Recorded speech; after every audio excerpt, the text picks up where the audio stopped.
Okay, so for today's video, mag-aayos tayo ng wiper ng sasakyan. So sira na kasi yung kanyang linkages sa loob. So bubuksan natin. So ayan. May alambre na siya, kaso ang bumigay naman yung kabilang dulo ng linkage. So babaklasin natin mismo yung makina ng ating wiper. So ayan, nabaklas na natin.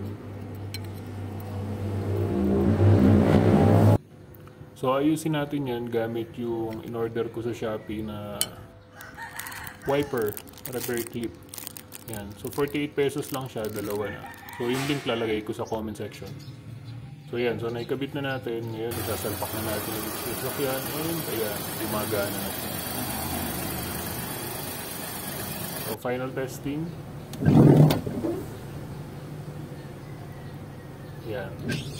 So gumagana na siya. So, yun lang. Salamat.